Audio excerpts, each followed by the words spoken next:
Olá, pessoal, tudo bem com vocês? Eu sou o André e é um prazer ter vocês aqui nesse momento nos assistindo e a você também que vai estar aí nos acompanhando pelo YouTube ou a gravação também estará no Spotify, tá? Estamos aqui para mais uma live da comunidade Praticadamente. E o nosso convidado especial de hoje é o hipnotista Sansão Seara. Além de ser um hipnotista, ele também é especialista em comunicação e já ensinou mais de 9.000 pessoas no Brasil e também para outros países. E hoje ele está aqui para falar sobre hipnose de palco ou de entretenimento e sobre comunicação hipnótica. Sansão Seara vai responder suas perguntas e revelar os bastidores da hipnose de palco e da arte de se comunicar com a mente subconsciente. Ficou interessado e curioso? Então fique aqui conosco, que antes de passar a palavra para o nosso convidado Sansão, quero convidar vocês a participarem de nossas redes sociais, como o Instagram, YouTube, Facebook, no Spotify e também no grupo do WhatsApp. E se você gostar desse conteúdo, não se esqueçam de deixar o seu like, tá? Sansão, eu gostaria que você se apresentasse aí para o pessoal, tá? Passo a palavra para você. Certinho, você já fez uma apresentação tão completa aí que eu não sei nem o que falar mais. Mas é isso aí, meu nome é Sansão Seara, eu faço hipnose aí desde 2016, eu acho, por aí, do final de 2016, 2017. E eu gosto muito de fazer hipnose de rua. E basicamente eu vou fazer hipnose de rua toda semana, todo domingo. Tem vezes que eu vou mais de uma vez por semana. É quase um vício, tem um tempinho que eu não vou, tô até me tremendo. Mas é o meu rolê, cara, é uma coisa que eu gosto muito de fazer. Só que eu também sempre gostei muito de gravar as coisas, eu já gravava minhas hipnoses.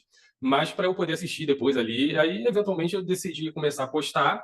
E no período ali que teve ali a pandemia, meio que não tinha muita gente fazendo hipnose, aí eu fazia e eu comecei a fazer hipnose por live, né? Muita galera tava fazendo as coisas nas lives, acompanhando. E aí eu acabei sendo mais conhecido nas redes sociais por fazer hipnose, nesse período ali que eu fazia lá no TikTok, hipnosando a galera, tipo um home hipnose. Na rua street hipnose, né? Fazia um home hipnose com o pessoal ali em casa, pro pessoal não ter que sair. Certo. E você já teve bastante curiosidade do pessoal, né? Quando você vai fazer essa hipnose de rua, do pessoal chegar para você e falar assim: você não vai conseguir me hipnotizar ou você não vai conseguir fazer nada comigo. Você já teve bastante disso, né? Ah, já, e eu vou contra o que se ensina aqui normalmente. Eu ensino as pessoas, se a pessoa ficar te desafiando, você não vai. Você deixa pra lá, você não tem que provar nada pra ninguém. Só que eu acabo sempre aceitando esses desafios, cara. Eu sou o cara que vou sempre aceitar o desafio. E se a pessoa falar, você não vai conseguir me hipnotizar, aí normalmente eu assumo, nesse contexto, eu tendo a assumir uma postura mais arrogante, do tipo, não, só você vir que você vai ser hipnotizado. Quando eu te hipnotizar, você vai mudar de ideia. Normalmente eu sempre uso essa abordagem. Não é a melhor abordagem, mas eu gosto de usar ela porque gera um contexto ali que a gente consegue fazer ali um conflitozinho e dar um corte mais legal depois. Quando tem ali a pessoa dizendo que não vai, eu falo que vou fazer tal, e a pessoa é hipnotizada, o vídeo fica mais bonito. Mas eu sempre parti do princípio que se a hipnose não funcionar, a vida vai seguir normalmente, não vai acabar ali, então não vou ter um grande problema por causa disso. Então eu só faço hipnose com qualquer um, independente se a pessoa está me desafiando ou não está. Só uma pergunta. Eu vejo, né? Você abre no YouTube as perguntas e o pessoal tem essa parte de combater muito a hipnose, que a gente sabe, né? Tem várias crenças em cima da hipnose. Mas assim, você percebe que tem uma questão que o pessoal vai mais assim perguntar que o pessoal ou tem ou uma insegurança, ou por achar que é brincadeira, ou por ter medo. Tem alguma situação com relação à hipnose que você acha que aparece mais nos questionamentos? Assim, eu diria que 90, 80% das pessoas não tem nem conhecimento para ter uma dúvida ou ter um medo. Elas simplesmente não conhecem nada e não questionam nada. Elas só, eu vi um negocinho ali e tal. Não tem, a maioria das pessoas não tem nenhum questionamento. E nem tem conhecimento. Não tem nem conhecimento para fazer um questionamento ali. E algumas pessoas, desses 20% aí que vai fazer algum questionamento, na maioria das vezes é baseado em nada. Ou assim, eu não sei, não vai algo que você vai me perguntar, no sentido de, você vai te fazer eu contar alguma coisa que eu não quero, ou falar alguma coisa do tipo, eu já sou doido por vida, imagine fazendo isso daí. Coisas assim, é a maioria, cara. E tem E quem vai questionar de verdade é a pessoa que tem algum conhecimento sobre ali sobre o assunto, que ela fez psicologia, que não necessariamente ela tem um conhecimento sólido de hipnose, mas ela acha que tem. Ou tem, né? Depende se ela estudou ou não, mas só por fazer psicologia não necessariamente a pessoa aprende hipnose. Uhum. Mas, basicamente, quem vai questionar é quem sabe alguma coisa ali. Mas a maioria, o público em geral, não vai questionar muito, não. Só vai participar. Porque eu noto assim, quando você fala, no caso, né, quando eu falo que eu trabalho com hipnose, muita gente começa meio que desviar o olhar, tem medo de Sim, olhar pra gente, aí a pessoa fica meio assim, é muito estranho quando você sim, fala. normalmente o pessoal que está com dúvida ou que está com algum receio e você está tentando convencer a pessoa, ela fica com medo de que você já está me hipnotizando, não quer nem falar, não quer ficar com medo, quer se afastar, não olha para você. Aham. Isso acontece Às bastante vezes ali. até numa conversa, num grupo assim que não tem nada a ver, assim, você trabalha com o quê? Não sei o quê. Quando eu falo, o pessoal já fica meio assim, já nota uma certa distância. Às vezes eu nem falo que trabalho com hipnose, porque tem certos grupos que eu olho assim e falo que eu trabalho com terapia. Eu trabalho com terapia. Aí quando o pessoal pergunta muito, eu falo assim, trabalho com hipnose. Aí a pessoa já, eu noto que as pessoas já criam uma distância, né? Não sei se Porque acontece isso com você. às vezes a terapia com a hipnose sempre tem um ganho maior, né? Sim. Sim, no geral eu não lido muito com pessoas que vão ficar me perguntando muito sobre hipnose. Eu Uhum. faço hipnose na rua com aquelas pessoas que normalmente eu não vou ver mais. E as pessoas que eu Aham. conheço já sabem que eu faço hipnose. Então eu acabo não tendo muito esse Então, problema, assim, né? é que às vezes eu vou para alguns grupos de gente que não. Chegam em grupos novos, né? E o que acontece? Eu gosto de utilizar algumas técnicas, alguns do street na terapia. Eu gosto, eu acho que a terapia fica mais gostosa, mais, né? Quando você utiliza, né? E às vezes a pessoa acha estranho, né? Porque o pessoal tem aquela lenda, aquele conceito da hipnose ou do pica-pau, né, que é aquele do domínio da mente, né, ou então que a pessoa vai para algum lugar e tal, tem essas coisas, né. Então, é bem interessante quando você está num grupo e surge um assunto, você vai para um evento, alguma coisa, e as pessoas ficam te olhando estranho, né. Sim, eu sou um cara mais tímido, cara. Eu não sou muito extrovertido nos grupos, então eu sou mais o cara que vai ficar mais calado. Então dificilmente eu Uhum. vou estar fazendo hipnose na festinha, no churrasco que eu tiver ali. Não, Só eu se não alguém faço. Assim, só se alguém me pedir, assim, muito, mas já não tá muito no meu padrão fazer isso. Eu Eu gosto de fazer também. hipnose com uma pessoa que eu nunca vi. Uhum. Eu nem tenho uma pessoa aqui que eu posso falar, ligar para ela, ou chamar, ó, vamos fazer aqui um vídeo de hipnose. Eu nem conheço essa pessoa, nem conheço uma pessoa que eu hipnotizo. Eu só hipnotizo as pessoas aleatórias mesmo na rua ali, ou em live, não tenho nem acesso a alguém que eu possa chamar. Então, se eu tiver que fazer alguma coisa, eu vou ter que ir pra rua fazer. Eu acaba. Assim, ir para a rua, eu te confesso que eu assim, nunca fui. Até o pessoal marca às vezes aqui, eu sou do Rio de Janeiro. Eu já até tentei ir, mas não consegui conciliar o meu horário da minha rotina para ir para a praia ou para ir para algum lugar aqui. Aí acabou que eu ainda não fui. Eu já tive vontade de ir. Já uma vez até chegamos a ver um pessoal, mas aí um podia um dia, outro no outro, e acabou que ninguém foi, né? Então, assim, eu não tenho esse hábito. O meu mais é a parte terapêutica mesmo. E aí eu acabo utilizando, às vezes o street, mas às vezes eu mostro como é que funciona numa ericksoniana, ou eu utilizo uma terapia, uma técnica qualquer com a hipnose, que quando a gente utiliza com a hipnose intensifica, né? Então, assim, mas é bem interessante que eu acho o desconhecimento das pessoas, isso que você falou. Que as pessoas às vezes não querem saber, né? Você fala e não quer nem saber, né? Sim, E aí, total, total. A maioria, assim, pouquíssimas pessoas nesse tempo todo que são milhares e milhares de pessoas que eu já fiz, pouquíssimas gente sabia qualquer coisa sobre hipnose ficaram sabendo depois de participar, porque as pessoas não estão nem aí para a explicação que eu estou dando, tanto que muitas vezes eu não explico nada. A pessoa vem, eu só faço a hipnose, ela vai embora e não sabe nem o que aconteceu. E mesmo se eu explicar, ela não não vai. entende às vezes, né? Ela não vai entender. Então, uma vez eu fiz até um exercício ali, só um teste, infelizmente eu nem gravei. Eu comecei as pessoas que me perguntavam o que era hipnose, eu explicava qualquer coisa mesmo, falava qualquer absurdo. Eu lembro que eu falei alguma coisa que a hipnose era igual uma barata voando do céu, umas coisas totalmente nada a ver, assim. E a pessoa simplesmente ouviu aquilo ali e aceitou e não estava nem aí para aquilo ali. Qualquer coisa que você falar, a pessoa vai aceitar ali na hora. É, Inclusive, esse é é. um mito, né, dentro da bolha da hipnose, de que você tem que fazer ali um pré-talk, que você tem que fazer, que você tem que um monte de Uhum. coisa. Mas na Não, verdade você a não tem que hipnose nada. é verdade. É um estado natural da mente, né? Eu sempre falo que é um estado natural da mente. A pessoa entra em hipnose, Pois sai em é, hipnose toda hora. pois é. Então, já que você tocou nesse assunto, que é o estado natural da mente, Eu acho que existe uma pergunta muito assim pertinente, né, que o pessoal gosta de fazer, que é: a hipnose é ou não é um truque? Depende, eu acho. Essa pergunta É, é boa.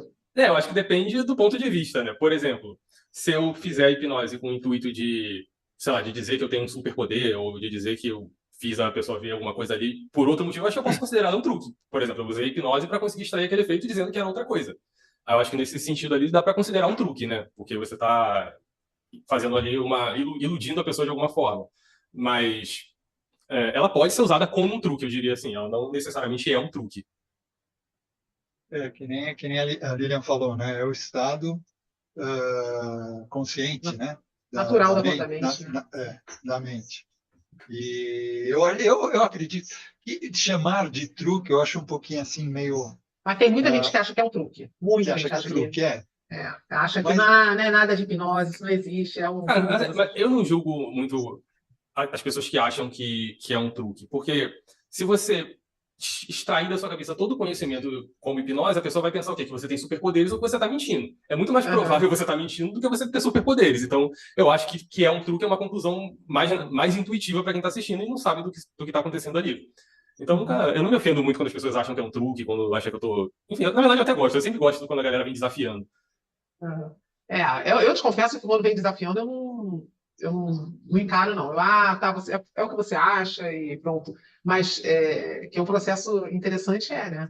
É porque eu acho legal esse lance de conseguir hipnotizar a pessoa, de mudar, de convencer ela. Mesmo se não funcionar, se eu não conseguir ali fazer uma sugestão, de fazer ela sair dali acreditando e sabendo que aquilo é verdade.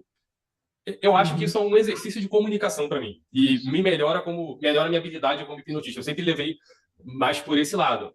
E por um outro ponto, assim, no meu ponto de vista, por exemplo, eu tenho ali treinamento de hipnose. Eu ter esse material gravado, eu acho que isso é muito valioso para eu passar ele para um aluno meu. Por exemplo, ó, isso daqui é uma hipnose que não funcionou. Olha aqui como que eu agi, olha como é que ela decorreu a partir daí. Eu acho que acaba me dando um material bem valioso ali para eu, enfim, ensinar alguém depois. Entra experiência, né? Entra na verdade, uma experiência para quem está começando e aprendendo, né? Sim, esse é um dos maiores medos que as pessoas têm. Ah, eu vou lá, não vai funcionar, e como é que eu vou ficar? Vou passar vergonha, enfim.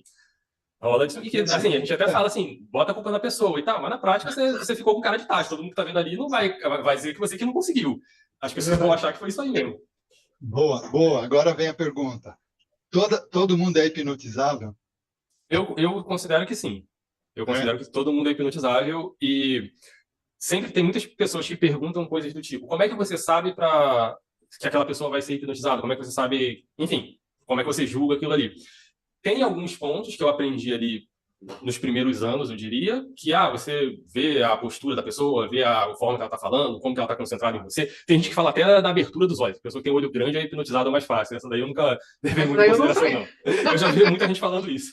É. Mas eu simplesmente abandonei completamente isso, 100%. Todo mundo que vem eu vou tratar como se fosse 100% hipnotizável sempre, e eu não vou ficar analisando nada. Eu não analiso nada, nem se a pessoa está balançando, absolutamente nada. Eu só vou seguir o processo ali, porque eu percebi que isso faz a pessoa querer ficar analisando detalhes e isso acaba prejudicando o desempenho dela, porque ela fica preocupada em ver se a pessoa está se ela está olhando para o lado para cima, depois para o lado esquerdo, se ela respirou fundo, e isso mais atrapalha do que ajuda. E Acaba desconcentrando, né, a pessoa? aí o cara acaba ficando igual um robô ali, não consegue desempenhar, então eu só ignoro.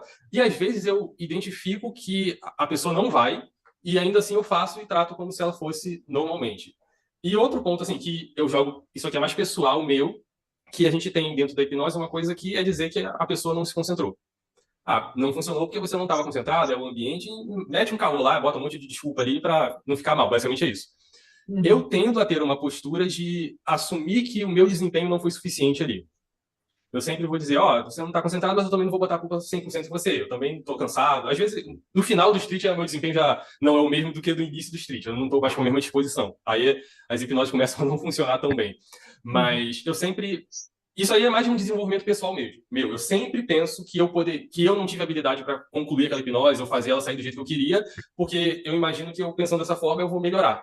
Eu vou buscar, pô, o que eu poderia ter feito para melhorar aqui? Se eu tiver gravado aquilo ali, aí eu vou falar, pô, se eu tivesse usado essa sugestão, se eu fizesse essa outra abordagem, talvez tivesse funcionado ali. Enfim, eu sempre gosto de assumir a culpa da falha. Então, na realidade, você concorda que o estado do hipnotista influencia demais quando você vai fazer algum tipo de Cara, hipnose? eu acho que é mais importante do que a concentração da pessoa, do que a concentração que a pessoa vem para ali. Eu acho que a maior parte do sucesso da hipnose vai do hipnotista, vem do seu desempenho. Eu posso até te dar um exemplo aqui. Vamos supor que eu sou um diretor de filme. Aí eu faço aqui um filme muito ruim, muito ruim. Aí você assiste e, putz, não gosta do filme. Fica olhando o celular, não consegue assistir e tal. Aí eu falo, não, mas não é meu filme que é ruim, é você que não se concentrou no filme. Não, o filme é ruim. Então, também, assim, eu já dividi os tweets com outras pessoas que tinham resultados diferentes dos meus. E a gente estava no mesmo lugar, no mesmo horário, com o mesmo público. Então, a habilidade do hipnotista, a habilidade individual dele, conta muito ali. Você tem que ser interessante para a pessoa querer se concentrar naquilo que você está falando. Às vezes, ela não se concentrou, beleza. Essa é a justificativa. Não funcionou porque ela não se concentrou. Mas talvez você não foi interessante para ela querer se concentrar, sacou? Eu acho que eu parto mais desse princípio. Isso que você falou é muito importante mesmo. Às vezes você conseguir atrair a atenção da pessoa a ponto de ela achar interessante o que você está fazendo. Exatamente.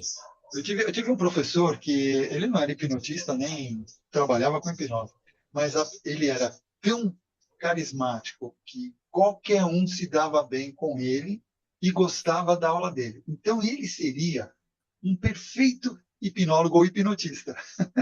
Com certeza. Com certeza, não é? A pessoa ela tem uma boa comunicação, essa que é a verdade, né? A pessoa, quando tem uma boa comunicação, ela consegue envolver e aí ela acaba hipnotizando melhor, eu acredito, né? Não, com certeza. E, assim, eu diria que a sua capacidade de se comunicar bem, de passar uma mensagem, de explicar alguma coisa, de manter uma conversa, é muito mais importante do que as técnicas de hipnose propriamente ditas que você conhece. Ah, eu sei fazer a mão colada, eu sei fazer uma indução, eu sei fazer um arm pull. Isso daí é minoritário se você comparar com a sua capacidade de se comunicar com a pessoa, de você manter uma conversa ali. Eu reparo que dentro do contexto da hipnose, o módulo de rapport, ele passa muito batido. Assim, as pessoas não dão tanto valor que aquilo deveria ter. As pessoas não ficam ali, não, é um espelhamento, você faz ali uma coisinha ou outra que só fica no conhecimento. E se ninguém desse mais realmente... valor, né, ia ter um resultado melhor, né? Exatamente. Por exemplo, enfim, se a pessoa não sabe o que eu tô falando, porque não sabe o que é hipnose, eu não uso fisiologia no início do processo de hipnose. Eu nunca uso fisiologia, não vou usar dedo magnético, enfim. Para quem não sabe, fisiologia são efeitos que têm um efeito, por exemplo, dedo magnético, o dedo junta fisiologicamente. Isso seria uma que a gente chama de pseudo-hipnose, com Vince. Eu nunca uso esse tipo de abordagem no início da hipnose. E eu acho que é mais eficiente não fazer isso. Eu vou direto colar o pé no chão, colar a mão na cabeça, colar as duas mãos, mas sem efeito fisiológico. Eu prefiro fazer dessa forma. A menos que eu esteja fazendo com um grupo muito grande. Aí é mais fácil. Aí eu uso fisiologia para efeito de controle mesmo, mas também não seria necessário fazer dessa forma. E por que eu opto por essa abordagem? Porque quando eu uso uma sugestão direta sem fisiologia e ela funciona, ela já me dá muito mais informação sobre como eu posso seguir o processo ali depois disso, depois que essa sugestão funcionou. E eu não tenho nenhum preconceito com o uso da fisiologia, só que inclusive, ela é mais eficiente e eu guardo a fisiologia para quando a pessoa não funciona essa sugestão. A pessoa não está funcionando nada direito, aí eu vou lá e uso a fisiologia para refazer o loop ali, ou pelo menos para eu encerrar com alguma coisa funcionando. Aí é o que eu uso a fisiologia. Porque quando a última coisa que você faz funciona, é o que as pessoas lembram. Verdade. Então, eu guardo a fisiologia para o momento chave. O Edivan, ele colocou um comentário aqui no chat. Neste contexto, é por isso que nunca abordo as pessoas. Sempre espero que elas venham até a mim com a dúvida ou curiosidade. Para mim, fica mais aplicável a hipnose. Esperar a pessoa chegar nele, né? Sim, eu acho que quando a pessoa vem, ela é mais fácil para você. Dá para você abordar também, se você abordar a pessoa fazendo um truque de carta, alguma coisa assim, também já ajuda bastante a você quebrar o gelo ali inicial do que você só chegar dizendo que vai hipnotizar a pessoa. Mas dá para fazer das duas formas. Eu também prefiro esperar a pessoa chegar, muito mais por preguiça de eu ficar abordando as pessoas ali. Normalmente, eu não vou nem até a pessoa, eu faço a pessoa vir até mim. Se a pessoa me chamar, vem cá, eu falo, não, vem cá você. É sempre assim. E eu já ouvi pessoas dizendo que você acaba minando um pouco a sua autoridade quando você vai até a pessoa. Eu acho que isso é verdade, mas não acho que isso é determinante. Não acho que vai ser isso que vai impedir de funcionar. Mas, assim, é mais preguiça mesmo. Eu não quero ir até a pessoa para chegar lá e a pessoa não querer participar depois. Aí eu prefiro que, já que tem o risco dela não querer, ela que anda até mim. Assim. Se ela chegou, é sinal que ela já está com alguma curiosidade, está com alguma expectativa aí né, no que está acontecendo, né? Essa que é a verdade, né? Exatamente. Ela viu ali o banner, viu escrito ali hipnose grátis. E a Esse gente é um receio abordar. que as pessoas têm bastante também. Esse daqui é o receio que eu mais vejo, até de pessoas que não entendem nada sobre hipnose, que é grátis mesmo. As pessoas têm uma tendência a achar que eu vou cobrar alguma coisa depois. Mas eu achei meio que é o fator Brasil, né? É fator Brasil. Acha que vai ter alguma cobrança escondida em algum momento, porque nada é de graça no mundo. Verdade, verdade. Você já. Aliás, eu já vi muita gente que às vezes faz da hipnose o entretenimento, mas às vezes abusa. Abusa no sentido da própria pessoa que está sendo hipnotizada, às vezes levar um impacto assim muito grande. Você, por acaso, já brincou ou já fez hipnose de entretenimento, não abusando da pessoa, mas fazendo com que ela caísse, ou que... e você já viu, né? Existe aquela sugestão, né, de que muitos vão e empurra a pessoa aí já... Cara, eu já fiz o toque de Charcot porque eu queria fazer o toque de Charcot, então já era a minha intenção. Mas, de um modo geral, eu não consigo ver tanta utilidade em derrubar a pessoa, a não ser que você queira demonstrar como que derruba a pessoa. Então, meio que o toque de Charcot é meio que só para demonstrar o próprio toque de Charcot. Então, eu não tenho muito costume de derrubar as pessoas. E se você reparar no meu vídeo, eu não tenho nem o costume de fazer a pessoa fechar os olhos. Eu simplesmente vou aplicando as sugestões ali durante o processo ali. Só aplico a sugestão, ela vê ali o Bob Esponja, ela gruda o pé no chão, ela esquece o nome. Então, eu tendo a ser menos invasivo. Não sei se invasivo é a palavra certa, mas... Tipo, fechar os olhos na rua, às vezes tem esse receio. Então, dificilmente eu vou fazer isso, a menos que o objetivo seja esse. Fazer a pessoa relaxar, fazer a pessoa ter ali uma experiência mais imersiva, aí a gente vai para um relaxamento. Mas, de um modo geral, eu não uso muito esse tipo de técnica. Já teve algumas situações que eu fiz, por exemplo, uma vez eu fiz o toque de Charcot, eu queria fazer mesmo. Aí eu fiz o me derrubar e eu meio que derrubei um mó lamaçal, que tem grama ali, e ele tava sujou a roupa dele todo, foi mó chato. Isso aí rolou uma vez. Mas ele estava tranquilo ali, não ficou chateado, não.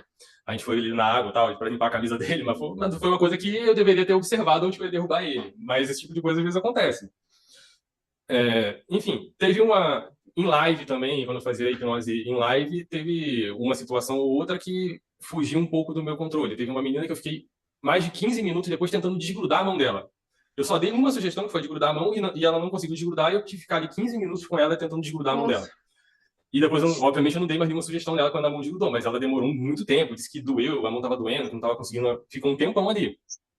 Isso aconteceu ali uma vez. Enfim, tem algumas... Assim, quando você faz muita, assim, eventualmente você vai passar por todas as situações possíveis. Então, eu já tive uma coisinha ou outra ali que... Eu nunca tive um problema mesmo, mas eu já vi alguns problemas acontecerem durante o processo de hipnose. Não quer dizer que foi por causa da hipnose. Por exemplo, a pressão da pessoa baixou, a pessoa se sentiu mal. Não quer dizer necessariamente que foi por causa da hipnose, mas foi durante a hipnose. Isso daí é uma questão bem interessante que você traz, porque às vezes a pessoa tem um problema que é dela, ou alguma questão aí, né? E aí, por estar na hora fazendo hipnose, ou por estar, né, a pessoa já acha que é por causa da hipnose, já leva para o lado da hipnose. E isso aqui é uma coisa também chata, né? Que eu vejo. Sim, mas assim, depende muito também do seu jeito de explicar para a pessoa, do jeito que você também vai. Se ela acontecer alguma coisa, você vai ter que dar ali alguma assistência para ela, vai ter que ficar com a pessoa ali, ela vai melhorar. Tudo isso também depende. Essa da pressão, da pressão da menina baixar não foi comigo, foi com um colega. Aí ele me ligou para chegar lá perto, eu fui ver que a menina estava passando mal, aí eu fiquei com ela um tempinho, porque a colega já estava com muita raiva desse colega, botando a culpa nele total, assim, dando um monte de esporro nele. Aí eu peguei, falei, conversei com ela numa boa, depois ela foi embora e já estava melhor. Mas foi isso, a pressão dela baixou ali durante o processo da hipnose. E aí eu não sei também o histórico médico, não sei se isso acontece sempre, enfim. Pode ser que tenha acontecido ali, ela tenha se sentido mal por ter ficado de olho fechado há muito tempo, não sei exato. Eu não estava perto, não vi qual foi a abordagem que ele tinha usado. Mas, enfim, eu já presenciei muitas coisas que eu diria que eu chamaria até de erradas dentro da hipnose. De colegas fazendo coisas ali que eu não faria e não acho que ninguém deveria fazer. Mas, enfim, tanto que eu não tenho eu não parto mais daquele princípio hoje em dia de que a pessoa não faz nada que ela não queira com a hipnose. Eu acho que isso daí é só uma desculpa de pré-talco para a pessoa não ficar com medo. Mas na prática, na teoria realmente ela não vai fazer, mas na prática tem jeito de você fazer ela fazer. Sacou? Não, eu costumo dizer que tudo que você consegue fazer sem estar na hipnose, consegue hipnotizar. Com certeza. Essa que é a verdade. Se for, por exemplo, às vezes até mesmo você consegue fazer, mesmo ela não querendo, que é o fato de que seria uma coisa que não, como é que eu posso dizer, não está prejudicando, ela não se sente prejudicada. Por exemplo, eu já vi, brincadeiras não, eu já vi vídeos de que a pessoa chegou, começou a conversar com um casal que estava sentado no jardim de uma praça, e os dois tinham uma backpack, a mochila, né? Os dois tinham uma mochila. E eles estavam com a mochila no ombro. E era tipo uma câmera sabe aquelas câmeras de filmagem de poste, né? Que fica, de segurança. E estava filmando justamente a abordagem do rapaz chegando e tal. Quer dizer, estava ali filmando a praça e pegaram a abordagem desse rapaz. E passou ali uns 3, 4, 5 minutos até que os meninos pegaram e tiraram, o casal, né, pegou e tirou a mochila e botaram do lado deles. E aí ele ficou mais 1 minuto conversando, os dois ficaram paralisados. O menino pegou a mochila de um, pegou a mochila do outro, levantou e foi embora. Os dois ficaram paralisados. Então, quer dizer, aparentemente, o cara fez uma maldade ali, aplicando alguma técnica que fizesse eles entrarem num estado aí de paralisação, né? Vamos dizer. O que, através de sugestões e aplicando a hipnose, você até consegue. Sendo que a pessoa não está achando que isso daí está fazendo um mal para ela, né? E você vê que o Exatamente. cara abusou. E é por aí mesmo que às vezes acontece, né? Mas você nem precisa ir para um lado onde a pessoa é prejudicada. Por exemplo, você está ali fazendo uma hipnose de rua normal. Aí vem uma pessoa curiosa de fazer. Essa pessoa não saiu de casa com vontade de imitar uma galinha no meio da rua. Ela foi convencida ali. Não é uma coisa que ela tinha vontade de fazer e provavelmente ela não faria isso se não fosse por conta da hipnose. Ela não ia sair imitando uma galinha. Foi exclusivamente pelo fato de estar sendo hipnotizada ali que ela fez isso. Então eu acho que isso é um exemplo mais leve, né, da pessoa fazendo algo que ela não queria fazer ou que ela não estaria fazendo se não fosse por conta de você estar convencendo ela ali com a hipnose. E eventualmente ela pode fazer e depois se arrepender de ter feito aquilo ali. Putz, eu não queria ter passado essa vergonha, todo mundo riu da minha cara, teve um monte de gente que filmou. Enfim, tem situações ali que a pessoa vai fazer algo que depois ela vai ver que ela não queria ter feito aquilo. Pois é. O Edivan até postou aqui também no chat. Ele falando aqui, ó, já passei por uma situação que consegui reverter de tragédia, né, para vários clientes. Um menino acabou vendo o ídolo dele, que era o pai. Mas o pai havia falecido há 1 ano. Imagine. Graças à minha experiência, né, dele com a clínica, eu reverti bem esse street, mas poderia ter sido um desfecho muito ruim. Me parece que isso deve ter acontecido e ele estava na rua, né, vendo isso acontecer. É a impressão que dá, né? Sim, eu já vi isso acontecer muitas vezes, de pessoa ver ente querido, coisas assim. Eu, pessoalmente, não faço isso na rua.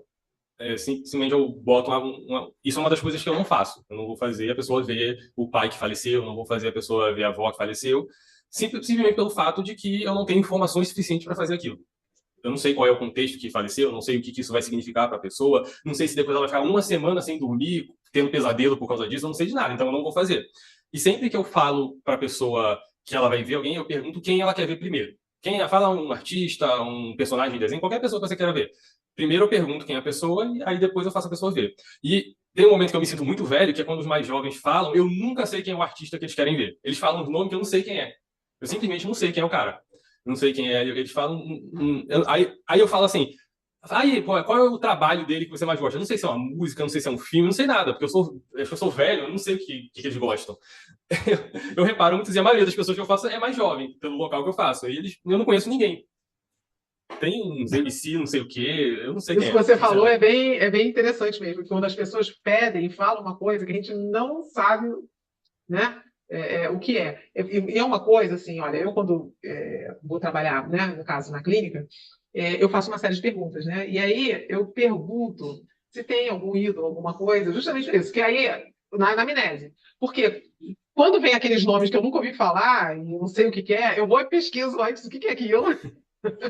para poder não ficar mal na hora do negócio lá, né? Porque senão, quer dizer, no street não tem como fazer isso. Agora, na clínica Sim. você ainda consegue ver lá o nome, o que que é, um termo. Aí eu anoto, eu tenho uma filha adolescente, aí às vezes eu pergunto para minha filha, né? Porque tem também os termos, quando você. Porque eu às vezes eu tenho adolescente, né? E o adolescente utiliza e tá sempre vindo uma coisa nova, uma atrás da outra nova, né? Às vezes até minha filha chega, mãe, você sabe o que que é? Que ela sabe que eu pergunto? Mãe, sabia? Você já ouviu falar nessa palavra? Aí eu fico, o que que é? Aí ela vem e traz o que que é, entendeu? Porque realmente é um repertório, né? Sim, com o tempo você começa a achar os adolescentes meio chato, né? Eles são, às vezes falam muito, ri demais, quando não estão em grupo. Mas aí a gente vai desenrolando ali na hora. Teve um vídeo, tá até gravado, isso tá no meu Instagram. Teve uma menina que falou que queria ver o Baco. Aí eu, o que é um Baco, cara? Mas eu vou falar, ó, o Baco tá ali, não sei quem é o Baco, não sei o que ele faz. Aí eu na gravação falei assim, eu botei o celular pra mim e falei, ela quer tá vendo o Baco, eu sei quem é Baco, eu não sei, mas ela tá vendo ali. E ela virou pra mim, ela ficou indignada, ela, como assim você não sabe quem é ele? A menina ficou muito pistola porque eu disse que eu não sabia que era o tal do Baco. Eu não sei quem é o Baco até hoje. Mas me veio aqui na cabeça agora. E essa parte tá gravada, eu falei assim, como assim, cara, você não sabe quem é o eu não sei quem é o Baco, velho. Quem estiver assistindo aí, deixa nos comentários o Baco, quem é ele, que de repente eu vejo, mas Eu eu também não não, sei. esse Baco eu não conheço também, não. Vamos descobrir, então. É. O Edvan quer Bom, fazer uma pergunta, fala, Edvan. não, na realidade, ele está querendo expor, né, a situação que E, aconteceu, certo? olá, tudo bem? Assim, eu sou muito adepto do Sansão, realmente faço, mas tipo, você tá 4 horas fazendo hipnose, cansado lá no finalzinho, e eu sempre sou muito atento ao que eu vou falar, e uma das sugestões foi essa, você vai ver seu ídolo, mas eu não me atentei que ia ser um artista, geralmente coloca um artista famoso. Eu estava tão cansado, queria tão rápido para casa, que eu só disse, você vai ver o seu ídolo, uma pessoa que você gosta muito, pum, vai. E de repente esse menino abriu os olhos, e começou a chorar muito, sabe, chorar muito, e eu comecei a ficar desesperado, que eu não sabia o que era, e ele abraçou um outro amigo que estava lá, que era a pessoa, e depois um amigo dele veio no meu ouvido e falou que ele tava, que era o pai, que ele achava que era o pai, porque ele falou o nome, e esse amigo ouviu, e assim, na hora eu fiquei muito, meu Deus, e agora no meio do street, tava tão legal, todo mundo rindo, e de repente todo mundo chorando, e ele abraçava, dizia que amava o pai, e eu, logicamente, com a experiência que tinha, e eu consegui reverter tudo aquilo. Quando eu digo trazer para o cliente, foi que naquele momento eu usei essa ferramenta como uma arma para marketing e tal, divulgar, mostrar para pessoas que é possível trazer a terapia, porque uma das ferramentas que eu uso para divulgação da terapia é o street, sabe? Aqui na cidade eu uso muito isso, é uma forma. Então, conheci um acaso, do nada foi um desses que estão comentando, e eu me lembro da situação, já faz alguns anos, sabia que assim foi a minha primeira sessão, que eu nunca tinha acontecido isso, e desde aí eu comecei a me atentar um pouco mais com o que eu ia colocar em relação a específico, justamente para evitar desfecho ruim, né?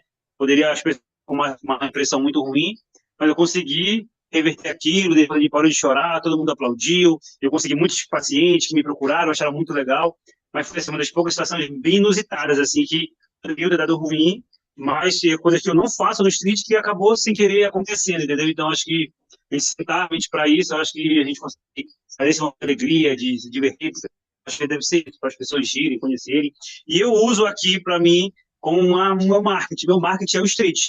Porque a pessoa pensa, meu Deus, se eu conseguir esquecer meu nome, será que eu vou conseguir trabalhar a terapia, a minha ansiedade? Então, aproveito essa chavezinha viro e aproveito muito isso.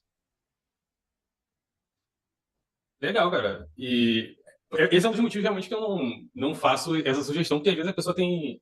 E nem é só a reação que a pessoa tem ali, né? Às vezes a gente não sabe o que vai acontecer com a pessoa depois. Enfim, e eu já vi muitos colegas fazendo isso só para ter aquela reação da pessoa chorando, abraçando e tal. Aí, enfim, eu não acho tão legal muito essa sugestão, muito mais pelo fato de. Como eu falei, eu não sei se a pessoa vai ficar uma semana com insônia depois por causa disso. E pode ser que ela fique. A gente não está ali fazendo uma terapia, não vai fazer acompanhar a pessoa depois, enfim, se você vê a pessoa que é terapeuta e vai e faz, ela pode até captar o cliente, mas às vezes a pessoa não vira seu cliente e fica com alguma consequência negativa ali. E funciona mesmo, cara. Eu tenho muitos pedidos ali de atendimento, mais pelas redes sociais. A galera que vê os vídeos, até mais do que a galera que me conhece pessoalmente ali na rua mesmo. Eu não gosto muito de fazer terapia, não vou mentir. Eu já trabalhei com terapia por um tempo, mas hoje em dia é muito raro eu pegar algum caso de terapia para cuidar. Só se eu, assim, for um caso que eu realmente achar muito interessante de fazer, mas de um modo geral eu cobro um valor muito caro e a pessoa já não quer fazer. Mas eu não gosto muito de terapia, não. Eu gosto de fazer entretenimento. É, a terapia, ela normalmente vai exigir da gente aí aquele, né, tal dia, tal hora, e marcar, realmente tem uma rotina, né? Entretenimento normalmente vai em lugares, né? Você vai em alguns lugares, você, né, tem uma coisa mais pontual, né? Realmente é interessante. Eu acabo fazendo mesmo a terapia. Né? Entretenimento é muito difícil, né?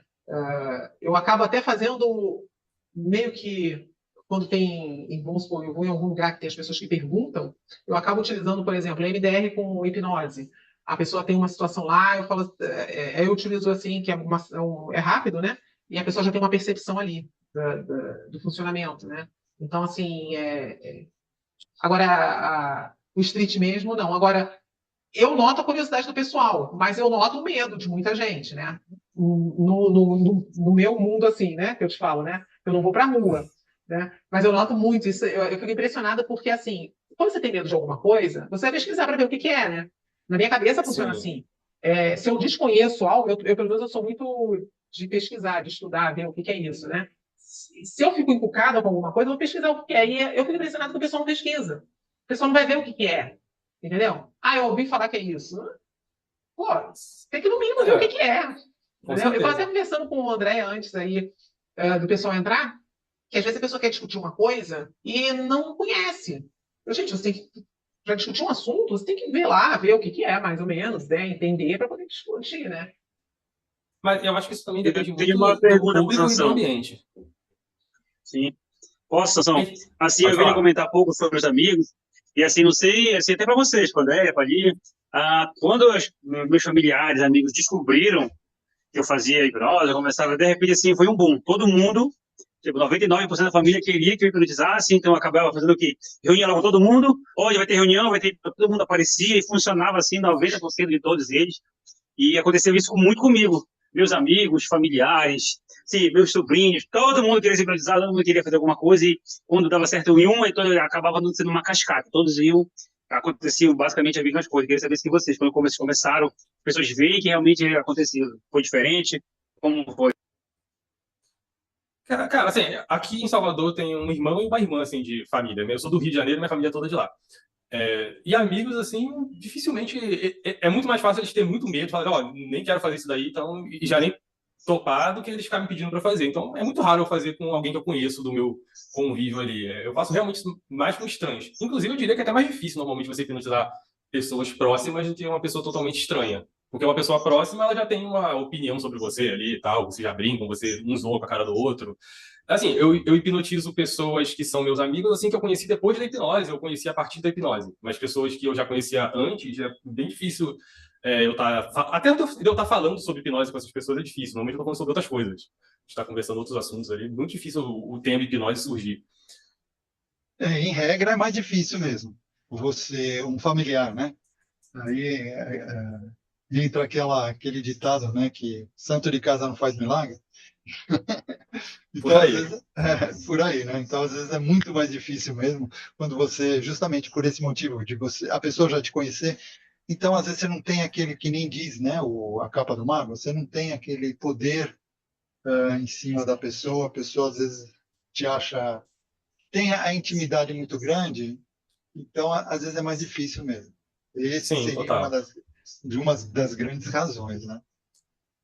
Sim, Eu e eu também. reparo também que o ambiente ele influencia muito. Por exemplo, você estava falando sobre que as pessoas ficam com medo, as pessoas às vezes têm receio. Mas, por exemplo, quando eu estou fazendo ali, eu faço domingo num lugar que é meio que as pessoas vão para se divertir.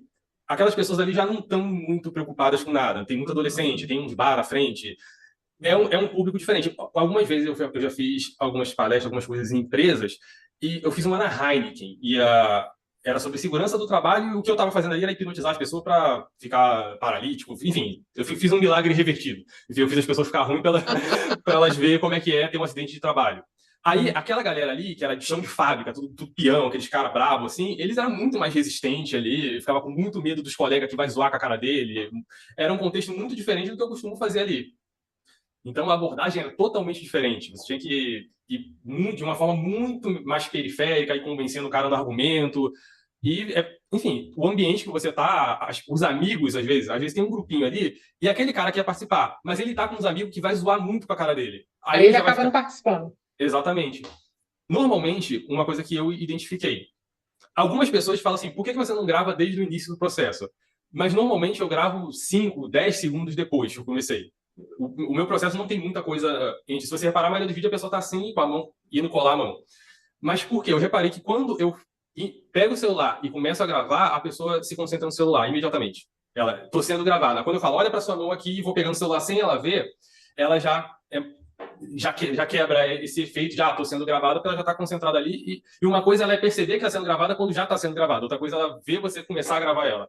Isso dificulta bastante, realmente atrapalha bastante o resultado ali quando você começa a gravar. Quando a câmera está afastada, é mais tranquilo, a pessoa, você já consegue gravar desde o início. Mas quando eu mesmo estou segurando a câmera, é um pouquinho mais difícil. É interessante isso que você falou, né, da gravação, realmente. O bom seria ter um tripé, né, para poder deixar... Sim, onde eu estou, eu vou ser roubado se eu fizer isso. Mas Bom, ela é do esse Rio, ela negócio é entende. interessante. Bem, eu ia falar um negócio, mas deixa acabar a gravação, eu falo. Mas é isso mesmo. Mas olha só, o que acontece? Quando a pessoa ela sabe, aquilo que você falou que eu achei interessante, ela sabe que vai ser gravado, ela sabe que tem, ela já dá uma congelada. Até na terapia. Na terapia, quando você grava, se você falar assim, olha, eu estou gravando, a pessoa já fica preocupada. Aí, não, eu estou gravando, mas eu não é para expor, é só para ver o estudo e tal, a pessoa já dá uma tranquilidade, né, na pessoa. Mas quando a pessoa se sabe que está gravando, ela já se segura, né? Isso é verdade. Agora, esse negócio que você falou também, que eu achei interessante, dependendo do público, né? Eu já fui fazer palestra né, com a hipnose para um público mais assim, área financeira, e já fiz para um público mais marketing, mais, né? E é incrível como a reação e a entrega é totalmente diferente. O pessoal da área do marketing, eles se entregam mais, eles estão mais assim, com a mente é mais aberta. O pessoal da área financeira, eles são tudo assim, né, mais Cara, o pessoal do seguram marketing é mais. quase da mesma área. Quase a mesma área, é verdade. Eles se entregam, eles entram no jogo, vamos dizer assim, né? Já da parte financeira, não. A sorte é que eu venho do financeiro, então eu já sei mais ou menos como é que funciona. E tanto é que o pessoal até achou assim, poxa, eu achei que eles não fossem, e acabaram, porque eu já sei o mecanismo mais ou menos, porque como funciona, quando você, é aquele negócio, quando você conhece, né, a comunicação daquele ambiente, você consegue engajar melhor, né? Sim, quando você está, por exemplo, você está na empresa e por algum motivo você vai ter que hipnotizar o superior daquelas pessoas. Você fica numa situação que é um pouco mais complicada, porque você não pode quebrar a autoridade dele, ele não quer que você quebre a autoridade dele, e todo mundo que está assistindo quer ver o cara imitar uma galinha, quer ver o cara passar uma vergonha. Todo mundo quer ver o cara se ferrar. E aí, normalmente, você tem que criar um contexto para fazer parecer que o fato daquele superior ser hipnotizado quer dizer que ele é um cara que está se concentrando mais. Você começar a colocar benefícios para a imagem dele. Não, ó, ele está mostrando aqui para vocês como que é que você tem que fazer para se concentrar. Ele é um cara focado. Você tem que começar a colocar elogios embutidos ali no processo para ele se sentir mais confortável de passar pelo processo. Uhum. Em alguns casos, isso acontece até na rua. Pô. Às vezes vem aquele cara assim, que é aquela figura que é o pai de família. Tá ali com a esposa, tá com os filhos e tal. Aí ele quer participar, mas esse cara também não quer passar vergonha. Aí você tem que fazer ali, se desdobrar ali. Uma coisa que eu reparei que é muito difícil de quebrar, muito difícil mesmo, é quando a mãe tá com um filho pequeno. É muito difícil de você sobrepor a atenção dela que ela tá no filho. Muito difícil. Então, se você mandar ela fechar o olho, que acabou. Ela não vai para lugar nenhum. E Porque ela tá uma criança, né? A preocupação, né? Sim. Aí, às vezes, até fazendo um negócio ali, o filho foi para ali um pouquinho, ela já tá olhando para ele. É muito difícil você quebrar isso. Pelo menos ela for uma boa mãe, né? Mas... Sou mãe, meio relapso, você não tem problema. Também não vou dizer que a pessoa foi hipnotizada, quer dizer que ela não é uma boa mãe, né? Não. Mas tem umas que fica muito preocupada ali, tá? E dificulta bastante. Na maioria das vezes não funciona. Principalmente se estiver sozinho com a criança, né? Sim. Até quando não tá, cara. A mãe fica olhando o menino toda hora. É difícil. Os pais, eu reparo que tem mais facilidade. Não é à toa que tem vários memes que as coisas acontecem que tá com o pai, não com a mãe, né? Eu acho que é por aí. Tem vários memes assim. Eu acho engraçado que aqui em casa, inclusive, a minha filha mesmo fala, olha lá, aqui mãe, olha só esse aqui. Tinha que estar com o pai. Duvido que com a mãe aconteceria isso. Que não, eu me identifico. Se eu tivesse filho, eu ia ser muito esse pai que ia esquecer o menino, ia fazer umas coisas assim. Eu já sou muito distraído na vida toda. Normalmente eu já percebi que você também gosta muito nos seus vídeos, no seu canal, né? Você tem um canal também, não é? Sim. No Hipnotalk, não é isso? Isso. Isso. Depois, no fim, você passa as tuas redes sociais, tá? Você certo. deixa aí, a gente deixa gravado aí. E eu vejo que nesse teu canal você às vezes tenta explicar certos fatores hipnóticos, né? Como querendo dizer que aquilo é mais uma sugestão do que mesmo um truque, né? Sim. Tem muitos ali de igreja, né, de É, possessão, de coisas assim, porque muitas vezes é sugestão e muitas vezes eu fico com dificuldade de acreditar que aquele líder ali não sabe que é hipnose, pela maestria que ele está dominando aquilo ali. É muito a hipnose é muito perfeitamente aplicada para ele não saber o que ele está fazendo.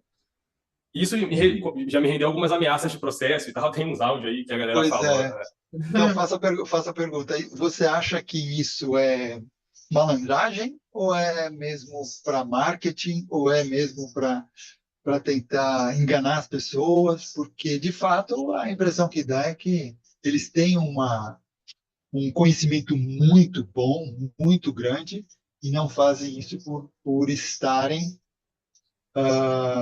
talvez aí, vamos lá dizer, espiritualmente possuídos, né?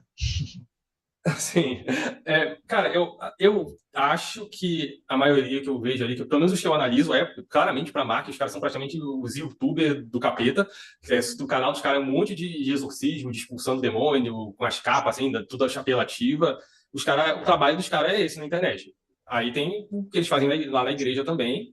Só que aqui, eu acho que você pode ter pessoas, quer dizer, com certeza tem pessoas que estão fazendo um bom trabalho e que não estão fazendo isso. Mas eu acho que a minha amostragem ela pode estar enviesada porque eu estou analisando exatamente os caras que estão fazendo isso, estão publicando, que estão transformando isso em virar um influencer disso daí. Então, eu estou analisando os caras que estão fazendo errado. Então, não dá para eu saber, não dá pra, pelo que eu estou fazendo, não tem como você saber se isso é maioria, se é minoria, porque eu estou indo nos caras que estão fazendo aquilo ali. Que tão, eu já estou analisando os caras que estão errados, entendeu? Eu não estou analisando os caras que estão certos. E, inclusive, Você normalmente. procura ver os que deixam brecha de Sim, não estar fazendo a coisa de forma, vamos dizer assim, honesta, né? eu acho que eu já estou analisando os caras que estão sendo desonestos. Então, por óbvio, a maioria dos que eu estou analisando ali vão estar sendo desonestos. Mas eu tenho alguns pontos, assim, por exemplo, tem outras religiões. Às vezes as pessoas algumas pessoas já falaram por que eu não falo, sei lá, de religião de matriz africana, de espiritismo. Primeiro, não teria problema nenhum de falar. Tem algumas lives ali que eu falei sobre esses assuntos também.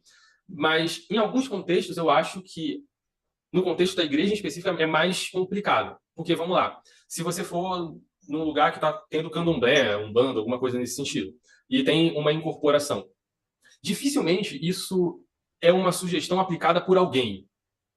Normalmente, aquilo ali acontece porque tem que acontecer, porque faz parte do ritual inteiro, do contexto inteiro. Então, não necessariamente tem alguém aplicando uma sugestão. Você pode dizer que é uma conformidade social, a pessoa já sabe como agir e tal, mas não tem alguém ativamente aplicando aquela sugestão ali.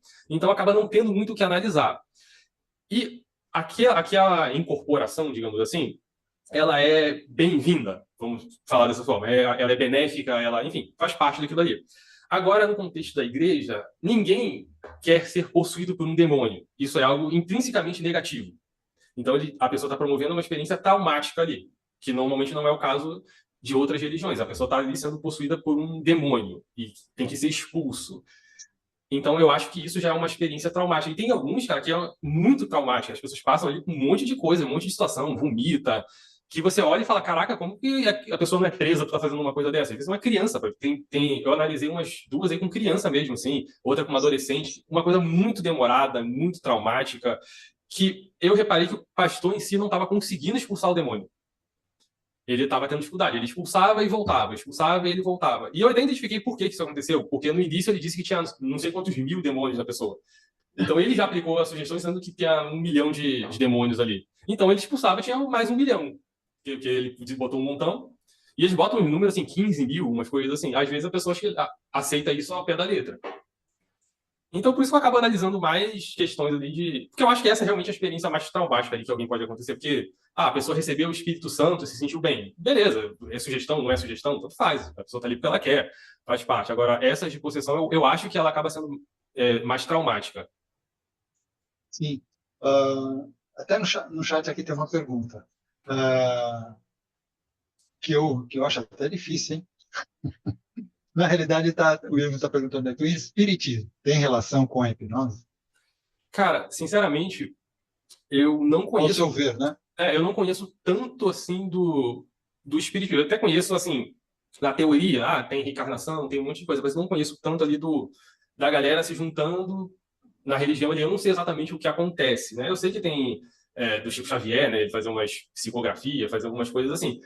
Sinceramente, eu não sei dizer se tem muita coisa ali que a gente consegue fazer com a hipnose. Eu vejo talvez muita leitura fria, mas eu necessariamente eu não acho que a pessoa falar obviedade, ela sabe que ela está sendo desonesta. Muitas pessoas fazem leitura fria sem saber que estão fazendo leitura fria. Ela fala assim, ela realmente acha que aquilo ali está vindo na cabeça dela. Então, aquilo ali realmente pode acontecer de forma inocente, como também pode não acontecer. Mas até onde eu sei do espiritismo, na maioria das pessoas que eu conheço algumas pessoas, eles não têm grandes lucros com aquilo, normalmente. Na maioria dos casos. Alguém pode ser que alguém tenha, né? Mas, de um modo geral, as pessoas envolvidas não têm muitos ganhos com aquilo ali. Assim como em outras religiões, ali de matriz africana, por exemplo, muitas pessoas que estão fazendo aquilo, elas não estão tendo grandes ganhos com aquilo, sacou? Então, eu não sei te dizer. Isso que você falou é interessante. Já o evangélico normalmente tem, né? Eles têm ganhos em cima, né? Sim. Assim, no espiritismo eu conheço algumas pessoas de religião de matriz africana. Em alguns casos, uma pessoa vai ter algum ganho, mas tem outras pessoas que estão, digamos, estão abaixo dela, eles não estão tendo ganhos ali, enfim. E ainda assim que a pessoa tenha ganhos com aquilo, não quer dizer que ela não acredita naquilo. Ela pode acreditar. Até porque tem uma coisa, normalmente nessas religiões, algumas religiões de matriz africana, você tem uma relação diferente. Muitas vezes, aquilo que é feito é claramente um trabalho que vai ser pago. Você vai pagar por um trabalho. Você está literalmente contratando. Então, a relação já é essa. É a diferença, é diferente. Você está contratando ele para fazer alguma coisa ali. E você vai pagar por isso. Já é uma relação de compra ali. Diferente de uma reação de você convencer pessoas a doarem, ou, enfim. Aí, mas assim, aí que vai depende da crença da pessoa, né? Porque a gente não tem como provar que tudo é hipnose. Não tem como provar que todos os demônios que apareceram ali são hipnose. O que eu posso fazer é analisar o que está na minha frente aqui. Aí eu falo, isso daqui tem hipnose. Mas não tem como a gente estar em todos os lugares para saber se tudo tem hipnose. Mas eu acredito que em algum contexto, sim, deve ter hipnose no espiritismo. Eu tenho um aluno meu que ele é espírita e ele faz hipnose e ele sempre fica me trazendo coisas, assim, analisando várias coisas de espiritismo e tal. E ele, inclusive, já aplicou hipnose ali e teve resultado de coisas que deveriam ser espirituais. Mas aí, como é que eu vou provar que não tinha um espírito ali? Se a pessoa acredita, acredita. É a crença na frente. E às vezes até fica difícil, não é? Nem o fato de provar ou não provar, fica difícil se a pessoa tem a crença, né? Sabe, ou acredita naquilo, na religião, é até difícil mesmo, né? De você querer mostrar um outro lado. A pessoa não vai se inclinar para o outro lado. E às vezes é desnecessário, nem sempre você tem que fazer isso. Sim, sim. Por isso que eu sempre busco coisas que eu estou vendo que está 100% errado. Eu estou vendo que eu não vou ficar mexendo com coisas que eu acho que não está fazendo mal para ninguém ou que é muito subjetivo. Por exemplo, o documentário que eu fiz ali, eu procurei botar só coisas erradas ali. Só coisas que eu tava que ia explicar como que era feito. E assim, eu tive uma recepção muito boa do público evangélico desse documentário. Não dos pastores, mas do público, das pessoas que estão lá, que viram e começaram a associar um monte de experiências que eles viram acontecer com o que eu estava explicando ali. É interessante, né? Legal. Bom, tem uma outra pergunta, né? Tem? Cadê? Do Irmo. Faça. Por que nem todos vivenciam a sugestão com a mesma intensidade? O que você acha? Cara, eu acho que isso depende muito da personalidade, do jeito da pessoa. Tem pessoa que é mais intensa, tem pessoa que é mais espalhafatosa, tem pessoa que vai gritar mais, tem pessoa que é mais introvertida. E, enfim, isso eu acho que a maior parte disso daí vem do jeito da pessoa mesmo. Eu, por exemplo, dificilmente eu receberia uma sugestão e teria uma reação muito espalhafatosa, assim, muito pelo meu jeito mesmo, eu não faria isso. Mas tem pessoas que têm reações ali, vi um ídolo, vou abraçar e vou agarrar ele, vou tirar foto. Tem pessoa que vai ver e fica totalmente tímida, não quer nem chegar perto ali. Às vezes o ídolo é o coqueiro, mas tem pessoa que abraça o coqueiro e tem pessoa que fica só ali. Não, tô com vergonha de falar com ele. Então depende muito do jeito da pessoa mesmo. Eu acho que tá mais ali. Inclusive teve uma vez assim, só indo um pouquinho para o outro lado, voltando no ponto de coisas que fogem do controle. Uma coisa que eu já fiz muitas vezes, principalmente quando eu fazia com um casal, era dizer que a pessoa estava vendo alguém, por exemplo, estou vendo a menina falar, e quem é aquela loura ali que está do lado do seu marido? Aí ela começa a ficar com ciúme e arruma uma encrenca ali. E normalmente isso é muito engraçado. Mas teve uma vez que a menina começou a chorar. Aí eu não sei exatamente se ela teve algum trauma com traição, mas ela ficou muito nervosa. E isso, aí eu tive que tirar e, enfim, retomar o controle ali. Eu não deixei de escalar a reação dela, mas ela já, nesse ponto ela teve uma reação negativa ali. Hoje em dia eu já tenho um pouco mais de cuidado para fazer essa abordagem. para fazer essa abordagem aí. Interessante. Porque às vezes é engraçado, né? Mas nem tudo que é engraçado para todos, né? Sim, exatamente. E cara, cara, se eu for listar situações que aconteceram durante as hipnoses, conversa até segunda-feira. Bom, Sansão, a gente vai encerrar aqui. Vou encerrar aqui a gravação que a gente está fazendo pelo Zoom. Vou deixar ainda correndo lá no YouTube, quem quiser fazer alguma outra pergunta para você aí. Mas eu gostaria que você, aproveitando isso, antes de encerrar, que você passasse aí as suas redes sociais, falasse aonde te encontra, e eu vou deixar também na descrição do vídeo, tá? Se você pesquisar Hipnotalk ou Sansão Seara em qualquer rede social, você vai me encontrar. Se você botar no Google Sansão Seara, você vai achar minhas redes sociais. Já é bem fácil de achar. Seara com S ou com C? Com S, igual da salsicha. Tá bom, então Sansão Seara com S. Tá certo, é isso aí. Bom, então, pessoal, estamos encerrando aqui mais uma live sensacional que tivemos. Espero que vocês tenham gostado aí desse nosso bate-papo, né? E do esclarecimento aí que o Sansão passou sobre a hipnose, tá? De palco, hipnose de entretenimento. E lembrando a todos que entre e sigam o Instagram da comunidade Praticadamente, que assim vocês irão receber os comunicados das nossas próximas lives que vamos ter por aí, tá? Em nome do Praticadamente, agradecemos imensamente a Sansão Seara e a todos que estiveram aqui presentes e ao vivo, né? E a você também que está aí nos assistindo ou que vai assistir essa gravação depois. E para continuarmos evoluindo juntos, eu convido a todos a interagirem conosco, deixando seus comentários, suas sugestões e os feedbacks. Isso é muito importante para que possamos melhorar sempre e trazer o melhor conteúdo para vocês. Não se esqueçam de curtir, compartilhar e se inscrever em nossas redes sociais, e assim juntos podemos fazer a diferença e transformar a vida das pessoas. Então vamos nos despedindo e a gente se encontra na nossa próxima live do Praticadamente. Até lá, pessoal!